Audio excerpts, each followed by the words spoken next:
Welcome back to my YouTube channel Stat Tech. स्वागत है आप सबका स्टैटिस्टिक प्रोजेक्ट सीरीज में, जहां मैं आपके लिए लेकर आती हूँ बहुत सारे इंटरेस्टिंग स्टैटिस्टिक के project from objectives to result interpretation.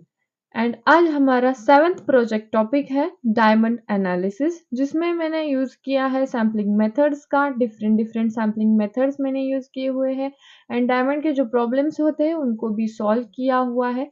Let's see the project. And here is the data set. Here is the caret, cut, color and all the columns. X, Y, Z are also the factors that affects the diamond quality. तो इस data set का इस्तेमाल करके हम हमारा project analysis करेंगे। Let's see the objectives of the project. Here is the first objective: to understand the structure and characteristics of the diamond dataset using exploratory data analysis. EDA का इस्तेमाल करके हम डेटा का स्ट्रक्चर समझेंगे। Next is to apply different sampling methods such as simple random sampling, stratified sampling and systematic sampling. यहाँ मैंने sampling methods का इस्तेमाल किया है। रैंडम सैम्पलिंग है, स्ट्रैटिफाइड सैम्पलिंग है एंड सिस्टमैटिक सैम्पलिंग भी है। Next is to estimate population parameters using sample data. अब हमने इस सैम्पलिंग मेथड से जो सैंपल डेटा कलेक्ट किया है उसमें से हम पॉपुलेशन पैरामीटर एस्टिमेट करेंगे। Next is to test whether sample statistic represent population statistic. हम टेस्ट करेंगे सैंपल स्टैटिस्टिक को रिप्रेजेंट करता है पॉपुलेशन स्टैटिस्टिक या नहीं, ये चेक करने के लिए। Next is to examine the relationship between diamond carat and price। अब हम यहाँ चेक करेंगे रिलेशन डायमंड कैरेट का एंड प्राइस का। Next is to determine whether diamond cut significantly affects the price. यहाँ हम देखेंगे कि अगर हमारा डायमंड कट जो है सिग्निफिकेंटली अफेक्ट करता है हमारे प्राइस को। Next is to compare average prices between different diamond categories. Different diamond categories जो है उनके एवरेज प्राइजेस को हम कंपेयर करेंगे। Next is to evaluate the accuracy and reliability of sampling methods. अब हमने जो डिफरेंट डिफरेंट सैम्पलिंग मेथड्स का इस्तेमाल किया था उसकी एक्यूरेसी एंड रिलायबिलिटी यहाँ हम चेक करेंगे। Let's start the analysis part. यहाँ मैंने इंपोर्ट किया है पेंडास को, सीबॉन लिया है मैंने, नमपाई है, साइपाई एंड हियर इज द पाइप्लॉट। यहाँ मैं डेटा सेट को लोड कर रही हूँ फ्रॉम एसएनएस सीबॉन से। डायमंड्स नाम है उसका। Here is our data set that I have already shown you. यहाँ है हमारा कैरेट, कट, कलर, क्लियरिटी है, डेप्थ है, table, price, X, Y and Z. यहाँ हम देखेंगे हमारे रोज है 53939। यहाँ इसका एग्जैक्टली शेप हम चेक करेंगे using shape of data set. यहाँ डायमंड शेप यहाँ है 53,940 ऑब्जर्वेशन रोज में है हमारे एंड 10 कॉलम्स यहाँ हमें दिख रहे हैं। Let's get some information from the diamond data set and here are the columns. Non-null count, यहाँ है data type, variable type. So यहाँ हमारा non-null count जो है वो देखेंगे by using this code and here are null count are 0 0 0 and 0। मतलब यहाँ कोई भी मिसिंग वैल्यू नहीं है हमारे डेटा सेट में। और अब हमारा डेटा सेट कंप्लीटली तैयार है परफॉर्मेंस के लिए, एनालिसिस के लिए। नेक्स्ट अब हम डिस्क्राइब करेंगे हमारे डेटा सेट को। यहाँ वी कैन सी मीन है, standard deviation, minimum value, maximum values यहाँ पर है। कैरेट का मीन यहाँ हम देख सकते हैं 0.79। डेप्थ है हमारा, टेबल, प्राइस का मीन है 3930। मतलब अप्रोक्सीमेटली वी कैन से 40,000 जो है उसकी प्राइस यहाँ दिख रही है। इनमें से सारे क्वेश्चंस जो है वो आपको पूछे जाते हैं वाइवा में। ये सारे कॉमन एंड बेसिक क्वेश्चंस होते हैं जो हमें सिर्फ डिस्क्राइब से ही पता चल जाता है जिनका आंसर। यहाँ प्राइस की मैक्सिमम वैल्यू हमें दिख रही है 18,823। ये सारे बेसिक क्वेश्चंस आपको पूछे जाएंगे। Next we go for categorical summary, क्योंकि यहाँ पर हमें सिर्फ न्यूमेरिकल की ही समरी यहाँ दिखाई देती है। That's why we include the category here. Here are the counts, यहाँ है यूनिकनेस, यूनिक जितने भी कैरेक्टर्स है इसमें यहाँ देखे जाते हैं। 5 है कट्स में, कलर्स में 7 है, क्लियरिटी में 8 है। टॉप में यहाँ कट में हमें दिखता है आइडियल एंड उसकी फ्रीक्वेंसी जो है वो इतनी है।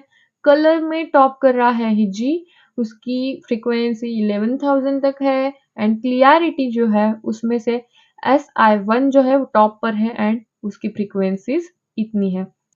Next we go for distribution of price. Here we see, यहाँ हम नॉर्मलिटी देख रहे हैं कि ये बिल्कुल भी नॉर्मल नहीं है, बेल शेप नहीं है, ये स्लाइटली राइट स्क्यूड है हमें दिख रहा है। अगर हम ऐसे भी करेंगे तो भी ये डेटा सेट राइटली स्क्यूड है। हियर अब आपको क्वेश्चन आ सकता है कि यहाँ अब हमें कौन से टेस्ट का इस्तेमाल करना है, पैरामेट्रिक या फिर नॉन पैरामेट्रिक। बट यहाँ already we have seen that observations are 3940.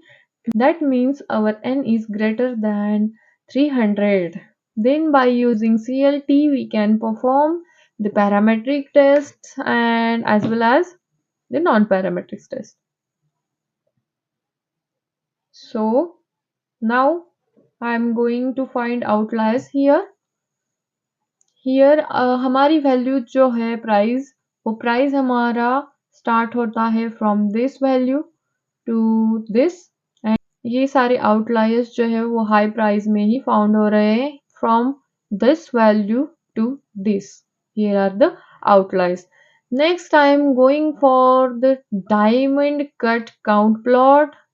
Diamond cut के जो डिस्ट्रीब्यूशन है यहाँ देखेंगे, उसके टाइप है ideal, premium, very good, good and fair. अब यहाँ आइडियल में हमें बहुत सारे ऑब्जर्वेशंस दिख रहे हैं that we have seen here. Top में हमें आइडियल आ रहा है and this is the frequency. Next we are going for simple random sampling. अब सिंपल रैंडम सैम्पलिंग परफॉर्म करने से पहले मैं आपको ये बताना चाहूंगी कि हम सैम्पलिंग यूज कब करते हैं। जब हमारे पास बहुत बड़ा डेटा सेट होता है, बहुत सारे ऑब्जर्वेशंस होते हैं, वहाँ हम सैम्पलिंग मेथड्स का इस्तेमाल करते हैं। हमारा कंप्लीट जो डेटा सेट होता है उसे हम पॉपुलेशन अज्यूम करते हैं और उसमें से हम सब ग्रुप्स निकालते हैं, उसे हम सैम्पलिंग कहते हैं। अब सैम्पलिंग में बहुत सारे टाइप होते हैं, उसमें से कुछ टाइप्स मैंने यहाँ परफॉर्म किए हुए एंड अब सब सैम्पलिंग मेथड्स का इस्तेमाल हम क्यों ही करें, ये क्वेश्चन आपको वाइवा में जरूर पूछा जाएगा। तो आप उससे सिंपली ये कह सकते हैं, to save the time, reduce the cost, to make quick decisions, we use sampling methods. Here I am using random sampling. अब रैंडम सैम्पलिंग का इस्तेमाल हम कब करते हैं, कौन कौन से टाइप में हम कर सकते हैं, जैसे कि इलेक्शन सर्वे हो या फिर कस्टमर फीडबैक्स हो, उसमें हम सिंपल रैंडम सैम्पलिंग का इस्तेमाल कर सकते हैं। अब रैंडम सैम्पलिंग में है, रैंडम में ही हमें पता चलता है, रैंडम की डेफिनेशन ही है कि equal chance of occurrence. That's why here when every item has equal chance we take the simple random sampling. And here is the data set. By performing the random sampling, here is the index, we can see कि ये randomly choose किए गए हैं हमारे सारे samples. So हम heat map निकालेंगे to see the relation between these variables, these factors. Here is the heat map. अब यहाँ this is the color scale and here we see that ये जो है रेड कलर्स वो हाईली कोरिलेटेड है from this row. Carat का जो रो है उसमें सिर्फ 2 ही ब्लू कलर के हैं, मतलब कोरिलेशन उनका थोड़ा कम है, स्ट्रॉन्ग नहीं है बट पॉजिटिवली कोरिलेटेड ये तो है, ये निगेटिवली कोरिलेटेड है। अब कैरेट विद द प्राइस 0.93, मतलब ये बहुत ही स्ट्रॉन्ग कोरिलेशन है। 0.98 0.98 0.98, मतलब carat and this price X Y Z जो है वो स्ट्रॉन्गली कोरिलेटेड यहाँ हमें दिखाई देते हैं। And here also price contain red coloured scale, इसका मतलब है कि प्राइस का भी जो रिलेशन है अदर फैक्टर्स के वेरिएबल्स के साथ में वो भी स्ट्रांगली कोरिलेटेड है। For here price and Z है 0.89, 0.89, 0.89, 0.13, यहाँ स्ट्रॉन्ग तो नहीं है पर कोरिलेशन है पॉजिटिव। हियर 0.93 मतलब ये भी बहुत अच्छा कोरिलेशन यहाँ देखा जा रहा है। अब यहाँ हमें पता चला है सारे फैक्टर्स का कोरिलेशन। देन जब हमें क्वेश्चन आता है does sample mean represents the population mean, then we perform the t test. Here is the sample mean and here is the population and here is the t test. अब t test में हमारा hypothesis क्या होगा, हमारा H not H one क्या होगा। H not हमारा null hypothesis होगा, sample mean equal to population mean, मतलब हमारा mu not, mu equal to mu not and mu is not equal to mu not. H one alternative hypothesis हमारा होगा sample mean is not equal to population mean. And here is the p value 0.108, मतलब हमारी P value is greater than 0.05 means we accept the null hypothesis। इसका interpretation ये आएगा कि हमारा sample mean is equal to the population mean, मतलब हमारा sample जो है वो करेक्ट है, बिल्कुल भी सही है। नेक्स्ट डेटा फ्रेम यहाँ क्रिएट करेंगे and population versus random sample का डिस्ट्रीब्यूशन हम यहाँ निकालेंगे। अब यहाँ है पॉपुलेशन ब्लू कलर में एंड रैंडम सैंपल ऑरेंज में है। This is the our samples. Okay, ये सैंपल्स हमने लिए हुए हैं from the population.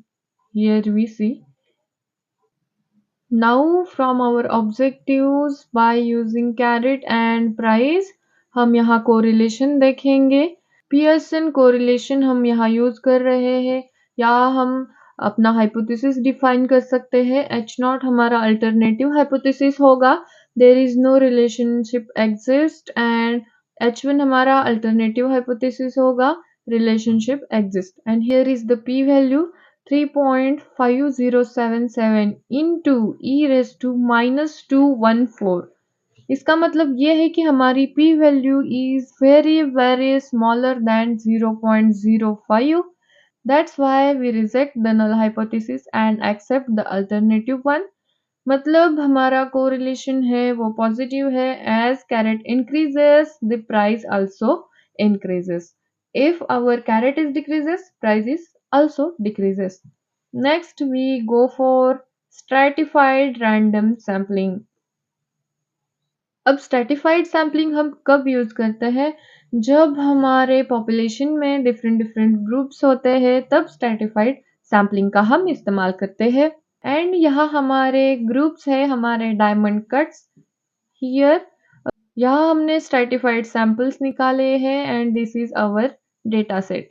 Bye seeing index आपको ऐसा लग सकता है कि ये स्ट्रैटिफाइड सैंपल नहीं है, बट यहाँ मैंने रिसेट किया हुआ है इंडेक्स को, that's why we seeing 012 up to 499 हमारा। Next I am going for ANOVA. अब एनोवा हम कब यूज करते हैं, जब हमें कंपेयर करना होता है means of more than two groups को। हमारे मोर देन टू ग्रुप्स है, हमारे डिफरेंट डायमंड कट्स। अब यहाँ हमारा हाइपोथेसिस क्या होगा, हमारा एच नॉट होगा all group means are equal, and H one होगा at least one mean is different. अब यहाँ हमारी पी वैल्यू है 0.4133, मतलब हमारी P value is greater than 0.0। So we can say that diamond cut significantly affect the prices. यहाँ हम हमारा एच नॉट रिजेक्ट करेंगे एंड एच वन को एक्सेप्ट करेंगे। Next I am going for the independent T test. अब independent T test हम क्यों करते हैं, to compare means of two groups. यहाँ हमने टू ग्रुप्स लिए हुए हैं, स्ट्रैटिफाइड सैंपल का, प्रीमियम एंड आइडियल का, and here is the p value 0.0959। Here our p value is greater than 0.05, and यहाँ हमारा हाइपोथेसिस होगा H not is both means are equal and h1 is means are different। यहाँ हमारी P value जो है वो greater than 0.05 है। इसका मतलब है premium diamonds cost more than ideal. Next we are going for systematic sampling. अब सिस्टमैटिक सैम्पलिंग हम तब यूज करते हैं जब हमारा डेटा ऑर्डर्ड हो। Here is our systematic samples, systematic data set है ये। Then here we go for correlation table and price जो है उसमें से हम कोरिलेशन निकालेंगे। यहाँ 2.40 इंटू ई रेस टू -05 आ रहा है हमारा कोरिलेशन। इसका मतलब हम ये कहेंगे कि table size has small impact on price. इसका हाइपोथेसिस भी आप अच्छे से डिफाइन करिए, जैसे हमने ऊपर किया हुआ है हाइपोथेसिस डिफाइन, वैसा ही सेम इसका आएगा। Next here we go for the comparison. Here is the population mean price. Population mean मतलब हमारा कंप्लीट डेटा सेट जो है उसका मीन प्राइस है। रैंडम सैंपल मीन है, यहाँ स्ट्रैटिफाइड सैंपल मीन है, and here is the systematic sample mean. Comparison करेंगे, यहाँ 3930 आ रहा है कंप्लीट डेटा सेट का मीन प्राइस है वो। Here is the random sample price sample mean, and here is the stratified sample mean 4089, and here is the systematic 3920। अब यहाँ हम देखेंगे कि पॉपुलेशन मीन प्राइस जो है वो है 3932 and here is 3920, approximately equal है systematic sampling and population. So for this I have created the histogram। Population mean इतना है, ये random mean, stratified mean and systematic. अब यहाँ पॉपुलेशन एंड सिस्टमैटिक जो है वो इक्वल दिखा रहा है, that means systematic is best. यहाँ हमारा प्रोजेक्ट एनालिसिस कंप्लीट हो चुका है और अब आपको मैं प्रॉब्लम एंड सॉल्यूशन के टाइप्स में स्टेटमेंट्स बताने जा रही हूँ। और जो सॉल्यूशन के स्टेटमेंट्स है आप डायरेक्टली आपके इंटरप्रिटेशन में प्रिंट कर सकते हैं एज इट इज, एंड इससे भी एडवांस प्रोजेक्ट हम बना सकते हैं सैम्पलिंग मेथड्स के ऊपर। नेक्स्ट टाइम मैं आपके लिए सैम्पलिंग का अच्छा और एडवांस प्रोजेक्ट लेकर आऊंगी। सैम्पलिंग का इससे और भी ज़्यादा एडवांस प्रोजेक्ट बन सकता है आपके लिए, मैं वो भी लेकर आऊँगी। एंड ये भी एडवांस टाइप का ही प्रोजेक्ट है, यहाँ हमने बहुत सारे सैम्पलिंग मेथड्स का इस्तेमाल किया हुआ है। अगर आप चाहें तो एक ही सैम्पलिंग मेथड इस्तेमाल करके उसके ऊपर सारे ऑपरेशंस और भी स्टैटिस्टिकल मेथड्स का इस्तेमाल करते हैं। मैंने बहुत सारे यूज़ किए हुए sampling methods to understand and in the right way में है मैंने ये किया हुआ है सारा प्रोजेक्ट। अब हमारा प्रोजेक्ट तो कंप्लीट हो चुका है। Let's see the short result summary here. Histogram का इस्तेमाल हमने किया था to study the distribution patterns of diamond prices, and here we see price distribution is right skewed with many low priced diamonds। Next use किया हमने box plot का to detect outliers and spread in price data. Several high prices outliers were identified. हमने देखा था box plot में last में जो है हाई प्राइजेस को बहुत सारे आउटलायर्स हमने फाइंड किए थे वहाँ। Next is correlation matrix to identify relationships among numerical variables. इससे हमें पता चला कि strong positive correlation between carat and price, price and carat जो है वो स्ट्रांगली कोरिलेटेड है। Next is simple random sampling का हमने इस्तेमाल किया to obtain a representative subset with equal selection probability, and की रिजल्ट हमें मिला था sample statistic closely match the population values. Next हमने यूज किया stratified sampling to ensure proportional representation of diamond cut categories. And in key result, we see that stratified sampling provided the most accurate representation of population characteristics. Next हमने use किया है systematic sampling to select observations at fixed intervals for quick analysis। इससे हमें की finding result मिला था that systematic sampling produced a responsibly representative sample। और अगर आप चाहे तो उन तीनों सैंपल को कंपेयर करके जो बेस्ट आएगा उस पे ही सारे ऑपरेशंस कर सकते हैं। आपको दिखाने के लिए मैंने डिफरेंट डिफरेंट सैंपल मेथड्स को यूज किया है। नेक्स्ट हमने यूज किया था one sample t test to compare sample mean prices with population mean prices, and here we get result that no significant difference found, मतलब कि sample represents our population। Next हमने use किया Pearson correlation test to measure the relationship between carrot and price. Here we get strong positive relationship observed। Next हमने use किया ANOVA test to compare mean prices across multiple cut category. Cut category जो थी उनके साथ compare करने के लिए mean price को हमने ये टेस्ट किया था, एंड की रिजल्ट हमने फाइंड किया that significant price differences found among cuts. Next हमने यूज किया है independent T test to compare mean prices between premium and ideal cuts. And here we get result that premium cut diamond have significantly higher prices। Next correlation table हमने निकाला था, correlation निकाला था table versus price का to measure influence of table size on price. Here we found that weak relationship observed between table size and price।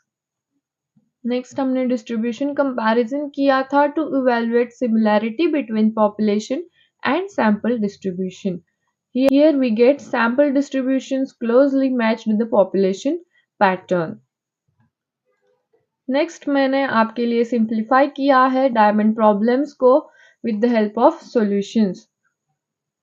Here is our first problem to determine whether the sample mean price accurately represent the population mean price। यहाँ हमने देखा कि हमारा जो sample mean price है accurately represent कर रहा है कि नहीं हमारे पॉपुलेशन मीन को। So here is the solution. The one sample t-test shows no significant difference between the sample mean and population mean, confirming that the sample is representative of the population। मतलब हमारा population and जो sample mean है वो approximately same ही है। Second जो हमारा problem है to analyse the relationship between diamond carat and the price. या हम रिलेशनशिप देखेंगे डायमंड कैरेट एंड प्राइस का।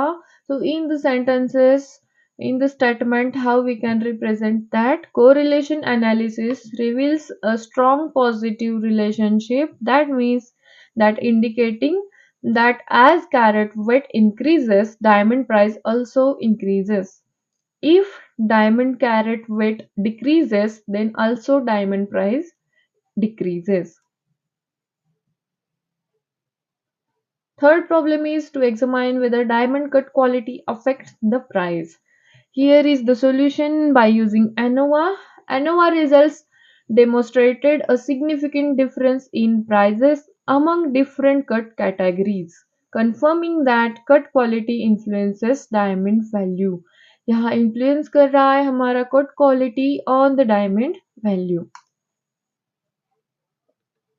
Here is the fourth problem to compare average prices between premium and ideal cut diamond। हमारा solution आता है the independent t-test showed that premium cut diamonds have significantly higher average prices than ideal cut diamonds। यहाँ हमने देखा कि premium cut जो है वो सिग्निफिकेंटली हायर एवरेज प्राइजेस है उसकी than ideal cut diamonds. Next, our problem number 5 to investigate whether table size affects the diamond price. Solution is correlation analysis showed a weak relationship between table size and price, indicating minimal influence। यहाँ minimal influence हमें देखने को मिला था। And here is the problem number 6 to evaluate whether sampling methods produce representative data, and here is the solution. Comparison of sample and population statistics showed that all sampling methods generated reliable and accurate estimates। यहाँ हमने देखा कि population mean and जो sample means है bye all sampling methods are approximately equal. Next, problem number 7 is to analyze the distribution pattern of diamond prices. Solution हमारा यहाँ आया है distribution analysis indicated that diamond prices follow a right skewed pattern with most diamonds being low price. इस type से अगर आप अपना interpretation लिखेंगे प्रोजेक्ट में तो आपको बहुत अच्छे से समझ में आएगा और सामने वाले को भी अच्छे से समझ में आएगा. And here is the problem number 8. To compare price variation across different clarity levels. And solution is ANOVA results confirm significant price differences across clarity categories. यहाँ हमने ANOVA का इस्तेमाल किया था. Next, problem number 9 is to examine similarity between population and sample distribution, and here histogram comparisons showed that sample distribution closely matched the population distribution. Closely match कर रहे हैं हमारे population distribution को. And here is the problem number 10. To access which sampling method provides the most accurate representation. Here, stratified sampling produced the most accurate representation because it preserved subgroup proportions. And here we have completed the project. अगर आपको किसी भी sampling method में कोई problem है या फिर किसी और मेथड के ऊपर आप प्रोजेक्ट चाहते हो, किसी भी स्टैटिस्टिकल मेथड में आपको डाउट है, कोई और प्रोजेक्ट आप मुझसे करवाना चाहते हो तो कमेंट कीजिए एंड इस वीडियो को लाइक कीजिए, शेयर कीजिए एंड मेरे यूट्यूब चैनल को सब्सक्राइब करना ना भूलें.